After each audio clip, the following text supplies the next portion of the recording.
बिस्मिल्लाहिर्रहमानिर्रहीम अस्सलाम वालेकुम। लाखों करोड़ों दुरूद व सलाम नबी रहमत सल्लल्लाहु अलैहि वसल्लम पर और आपकी आल पर। मैं गुलाम मुस्तफ़ा हूँ और आप हमारा यूट्यूब चैनल और फेसबुक पेज देख रहे हैं। आज 24 जुलाई है, जुमे का दिन। नाज़रीन मोहतरम, एक मरतबा फिर सऊदी अरब के अंदर धमाकों की इतलात मौसूल हो रही हैं। ईरान की जानब से बैलिस्टिक मिसाइलों से सऊदी अरब के अंदर हमला किया गया है। इसके तमाम तर तफसीलात मैं आप लोगों के साथ शेयर करने जा रहा हूँ। जंग इंतहाई खौफनाक हद तक फैल चुकी है। यमन के हूतीस की जानब से एक नया बयान सामने आया है। बिन सलमान इस टाइम नई मुश्किल में फंस चुके हैं। आए इन तमाम तर चीज़ों को तफसील के साथ देखते हैं। आप लोगों से इल्तमास है, अगर आप इस चैनल पर नए हैं तो इसको लाजमी सब्सक्राइब कर लें और कमेंट सेक्शन में अपनी जो कीमती राय है उसका इजहार भी ज़रूर फरमा लें। चीन और ईरान के दरमियान एक हंगामी बैठक हुई है। बड़े लेवल पर बड़ी आम तरीन मीटिंग हुई है। अमरीकी तबाही का प्लान तैयार कर लिया गया है। नाज़रीन मोहतरम, सबसे पहले हम बात कर लेते हैं जो अहम तरीन चीज़ है इस वक्त, बड़ी अहम तरीन चीज़ है, वो है यमन के हूतीस और सऊदी अरबिया के दरमियान जो जंगी माहौल है। सबसे पहले इस टॉपिक पर हम बात करते हैं। यमन के जो मुज़ाकराती वफद के सरबराह हैं अल सालमी, उनका कहना है कि अबनाए बाबुल मंदब को बंद नहीं किया गया। यानी बाबुल मंदब जो है, ऐसी इतलात मसूल हो रही थी कि बाबुल मंदब को भी बंद कर दिया गया है, अबनाए हुरमस को भी बंद कर दिया गया है। यमन के हूतीस निशाना बना रहे हैं। तो उन्होंने कहा है कि वो सब के लिए बंद नहीं है, वो ओपन है। उन्होंने कहा कि सऊदी अरब की समंदरी नाकाबंदी इस वक्त तक जारी रहेगी जब तक यमन का मुहासरा खत्म नहीं हो जाता। उन्होंने इस सऊदी अरब की तरफ से की गई 12 साला नाकाबंदी का जवाब करार दिया। अल सालमी ने रियाज पर उस बहरान के मुनसिफाना हल का मुस्तरद करने का इल्ज़ाम भी लगाया। यानी अल सालमी का कहना है कि सिर्फ सऊदी अरब के लिए बंद है। क्यों बंद है? क्योंकि सऊदी अरब ने हमारे यमन का मुहासरा करके रखा हुआ है। अगर यमन का मुहासरा सऊदी अरब खत्म कर दे तो हम सऊदी अरब की बहरी नाकाबंदी खत्म कर देंगे। तो जो सऊदी अरब का बहरी जहाज वहां से गुजरने की कोशिश करेगा उसको तबाह कर दिया जाएगा, और जो अमेरिका का या यूरोप का बहरी जहाज सऊदी तेल लेकर वहां से गुजरेगा उसको भी तबाह किया जा रहा है। जबकि जो चीन के बहरी जहाज हैं उनको कुछ नहीं कहा जा रहा, अगरचे वो सऊदी तेल ही लेकर क्यों ना वहां से गुजर रहे हों। तो उसकी भी राज जो है उससे भी पर्दा उठा देता हूँ आगे चलकर। अब हुआ ये है, मामला ये पेश आ रहा है कि सऊदी अरब को काफ़ी ज़्यादा मुश्किलात देखना पड़ रही हैं। बिन सलमान को काफ़ी ज़्यादा मुश्किलात का सामना करना पड़ रहा है इस चीज़ से जो यमन ने यह कदम उठाया है। हूसी नाकाबंदी की वजह से सऊदी अरब की बंदरगाहों से मशरकी एशिया तक का सफरी वक़्त 19 दिनों से बढ़कर 48 दिन हो गया है। 2 गुना हो चुका है, 2 गुना से भी ज़ायद हो चुका है जो सफ़र है। कि पहले 19 दिनों के अंदर अंदर मशरकी एशिया तक जो है वो उसकी जो बंदरगाहें हैं मशरकी एशिया की, वहाँ तक पहुँच जाता था साजो सामान। लेकिन अब 50 दिन लग रहे हैं, पहले 20 दिन लग रहे थे। मुश्किलात तो हैं, अखराजात भी बढ़ रहे हैं, इस चीज़ से महंगाई भी होगी। सऊदी अरब को दरपेश एक और बड़ा मसला ये है कि नहर स्विज़ यानी स्विज़ कनाल जो है सुपर टैंकर्स के लिए नहीं बनी। यानी वहाँ से जो बड़े बहरी जहाज़ हैं वो भी नहीं गुजर सकते। इतना दूर का सफ़र भी है और बड़े बहरी जहाज़ भी नहीं गुजर सकते। सऊदी तेल अब लाजमी तौर पर छोटे बहरी जहाज़ों में भेजा जाना चाहिए या भेजा जाएगा। ये सऊदी अरब के लिए एक बड़ी नई मुश्किल इस जंग में खड़ी हो चुकी है।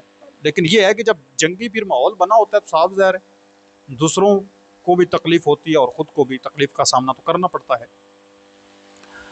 नाज़रीन मोहतरम, चीन और ईरान ने सर जोड़ लिए हैं, बड़ी बैठक हो रही है। मैंने कहा कि चीन के जो बहरी जहाज़ हैं वो तो गुजर रहे हैं, लेकिन जो सऊदी के, जो यूरोप के, जो अमेरिका के बहरी जहाज़ हैं उनको गुजरने की इजाज़त नहीं दी जा रही, उनके ऊपर हमले किए जा रहे हैं।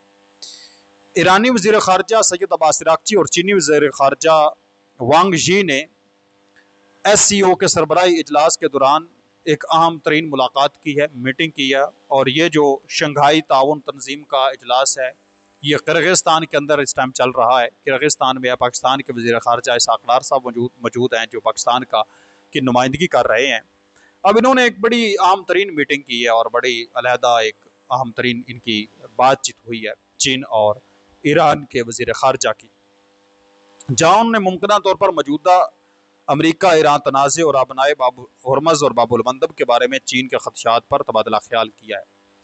चीन के कुल खाम तेल की दरआमदाद का एक बड़ा हिस्सा यानी 65 से 70% आम तौर पर इन 2 अहम बहरी रास्तों से गुजरता है। यानी अमेरिका की तबाही पर दस्तखत ऐसे हैं इसमें जो ये आज इन्होंने एक अहम तरीन मीटिंग की है, सर जोड़ दिए हैं। एक तो लॉजिस्टिक और तमाम तर सपोर्ट जो है वो चीन पहले ही मुहैया कर रहा है। फिर कल जो है आपने देखा कि चीन के बहरी जहाज तो गुजरे दो जिनके ऊपर 40 लाख बैरल तक तेल लदा हुआ था, सऊदी तेल था, लेकिन बाबू बंदब से गुजरे, रेड सी से, चमन के होतीज ने भी कुछ नहीं उनको कहा, लेकिन दूसरे जहाज़ों को निशाना बनाया जा रहा है। तो इससे ये वाज़े तौर पर ये वाज़े हो रहा है कि चीन और ईरान अमेरिका के खिलाफ ये जंग मिलकर लड़ रहे हैं और ईरान हर तरह की सहूलत चीन को दे रहा है। अगरचे उसका थोड़ा नुकसान भी होता है तो फिर भी वो उसको सहूलत दे रहा है। क्यों? चीन बदले में उसको हथियारों के पुर्जे और तमाम चीज़ें जो है वो प्रोवाइड कर रहा है। तो ये जो अब इन्होंने मिलकर एक इजलास किया है, आम तरीन मीटिंग की है, यकीनी तौर पर इसमें अमेरिका के खिलाफ, अमेरिका की तबाही पर कोई ना कोई मनसूबा तैयार किया गया होगा कि मिलकर कैसे हमने लड़ना है, किस तरह से हिफाजत करनी है और क्या कुछ चीज़ें करनी। चीन जानता है कि ईरान के अंदर अमेरिका दाखिल हो जाता तो अगला नंबर ही हमारा है। रूस जानता है अगर चीन ईरान के अंदर अमेरिका दाखिल हो जाता है तो अगला नंबर हमारा है। तो इस वजह से रूस और चीन हर तरह की सपोर्ट जो है वो ईरान के इस टाइम कर रहे हैं। इतलात यही है। फिर आज नाज़रीन मोहतरम 24 जुलाई को एक मरतबा फिर सऊदी अरब के अंदर धमाकों की इतलात मौसूल हुई। क्या कुछ मामला हुआ है? बैलिस्टिक मिसाइल दागे गए हैं। ईरानी बैलिस्टिक मिसाइल हमले के बाद सऊदी अरब में कायम अमेरिकी लॉजिस्टिक बेस पर धमाके हुए। ये पोस्ट इस टाइम शेयर हो रही है और बड़े लेवल पर शेयर हो रही है और बताया जा रहा है कि धमाकों की आवाज़ें सुनी गई हैं। अमेरिका ईरान के दरमियान जारी शदीद फौजी तसादुम के दौरान ईरान ने सऊदी अरब में अमेरिकी फौजी अड्डों को निशाना बनाया है। यानी जो आम लोगों के रहायशी हैं उनको टारगेट नहीं किया गया, सिर्फ और सिर्फ जो अमेरिकी फौजी अड्डे जहाँ पर मौजूद हैं उनके ऊपर हमला किया गया है। ईरानी हुकाम का दावा है कि ये हमले अमेरिकी बमबारी के जवाब में किए गए हैं। इससे कबल अमेरिकी सेंट्रल कमांड ने सेंटकॉम ने अपना हरमज़ में तिजारती जहाज़रानी के तहफ़्फ़ुज़ देने के लिए ईरान में मुसलसल कई रातों तक फ़िज़ाई हमले किए हैं।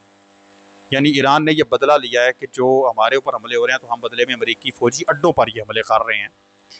अब ईरान की जानब से दागा गया बैलिस्टिक मिसाइल, अब इस पर कुछ तहकीकात जो रोटर्स ने जारी की हैं, CNN ने जारी की हैं, जो पोस्ट शेयर हो रही है, जो वायरल हो रही है, जो सोशल मीडिया ज़राए हैं वो यही कह रहे हैं कि धमाकों की आवाज़ें सुनी गई हैं, धमाके हुए हैं सऊदी अरब के अंदर आज जो ईरान ने बैलिस्टिक मिसाइल दागे हैं। लेकिन रॉयटर्स ने, CNN ने, ये जो अमेरिकी मीडिया है मुख्तलिफ, ये क्या दावा कर रही है, BBC वगैरह, ये मैं आप लोगों के साथ शेयर करता हूँ रिपोर्ट। वो कहते हैं कि ईरान की जानब से दागा गया बैलिस्टिक मिसाइल सऊदी अरब के दारुल-हुकूमत रियाज के जनूब मशरक में वाक़या प्रिंस सुल्तान एयरबेस को निशाना बनाने के लिए भेजा गया था, जहां अमेरिकी फौज का बड़ा लॉजिस्टिक और ऑपरेशनल मरकज कायम है। हमले के वक्त सऊदी अरब के अल-खर्ज और यम्बो की गवर्नमेंट में हंगामी दिफाई सारन बजा दिए गए और शहरियों को फौरी तौर पर पनाहगाहों में मुंतकिल होने की हदायत जारी की गई। सऊदी अरब की जदीद फ़िज़ाई दिफाई निज़ाम ने मुस्तैदी का मुजाहरा करते हुए ईरानी बैलिस्टिक मिसाइल को फिजा में इंटरसेप्ट करके कामयाबी से तबाह कर दिया। ये BBC ने रिपोर्ट जारी की है और मुख्तलिफ जो अमेरिकन मीडिया है उनका कहना है कि सऊदी अरब ने बैलिस्टिक मिसाइल ईरान के तबाह किए हैं, जबकि सोशल मीडिया ज़रा ये कह रहे हैं कि वहाँ पर धमाकों की आवाज़ सुनी गई है, हमला हुआ है, निशाना लगा है। मिसाइल फिजा में तबाह होने की वजह से प्रिंस सुल्तान एयरबेस या सऊदी अरब के किसी भी शहरी आबादी में कोई जानी नुकसान नहीं हुआ, ये BBC का कहना है, और ना ही किसी बड़े इंफ्रास्ट्रक्चर को नुकसान पहुंचा है। ताहम मिसाइल का मलबा गिरने से खुले इलाकों में मामूली नवियत का माली नुकसान रिपोर्ट हुआ है। अच्छा, एक बात मैं आप लोगों को बताऊं, 6-7 महीने हो गए इस जंग को कवरेज करते हुए। ये जो बड़े मतलब अमेरिका के मीडिया चैनल्स भी हैं ना, इनमें से बड़े कम हैं जो हकीकत में मतलब तमाम चीज़ें खोल कर शेयर करते हैं, या ये अमेरिका का हमेशा कम से कम नुकसान दिखाते हैं और ईरान का ज़्यादा से ज़्यादा नुकसान दिखाते हैं। ये मैंने मतलब चीज़ नोट की है इनमें। क्योंकि अपने वतन के साथ वफादारी तो फिर सब ने करनी होती है। तो ये जी आज नाज़रीन मोहतरम एक बार सऊदी अरब के अंदर बल हमले हुए हैं, सऊदी अरब को काफ़ी मुश्किलात का सामना करना पड़ रहा है, पाकिस्तान मजम्मत कर रहा है। तो मज़ीद ऐसी वीडियोज़ देखने के लिए इस चैनल को सब्सक्राइब कर लें। मिलते हैं एक और नई वीडियो में, तब तक अल्लाह निगहबान, पाकिस्तान हमेशा जिंदाबाद। वस्सलाम।